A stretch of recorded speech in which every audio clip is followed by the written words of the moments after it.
Hi everyone, Leo Tillemont here from Boston. Today I want to talk about one of the requirements to become a student athlete in the US. As you guys already know, there is a lot of requirements imposed by NCAA. NCAA has a department just to make sure those requirements are met, and this department is called NCAA Clearinghouse or NCAA Eligibility Center.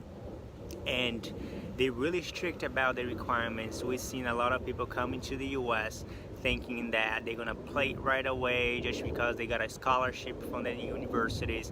But truth of the matter is, if you do not meet the requirements, you're not playing. And I'm talking about players being ruled as full qualifier or partial qualifier or even non-qualifier in a few cases where people can even get scholarships. And that leads to the question that I often get from students from Brazil, especially the ones who are finishing high school and they already making plans about coming to the US, and they start looking into the requirements established by the university, but most importantly, if you are a student athlete, the requirements established by NCAA. And one of the requirements established by NCAA is for you to take the SAT test.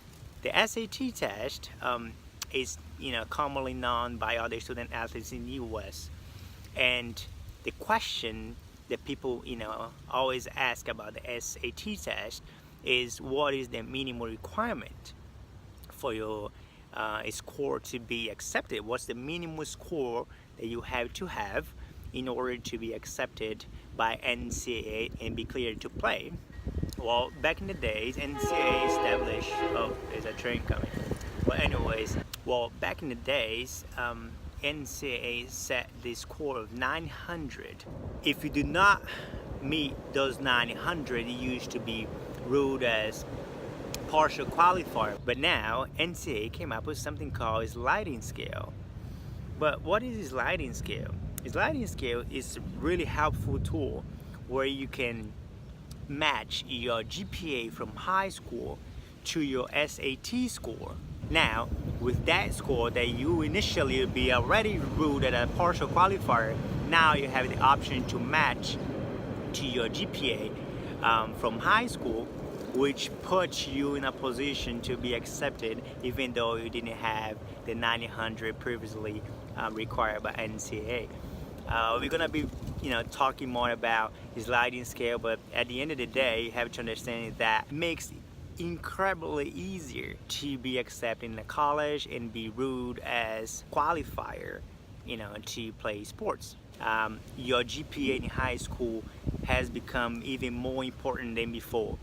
All the dedication and work that you keep putting in your high school in order to bring that GPA and keep it in a high level, do it, because that can be a life-changing tool that work for your advantage whenever you try to make it to a US university. So I'll leave you guys with that, and I'll see you next video.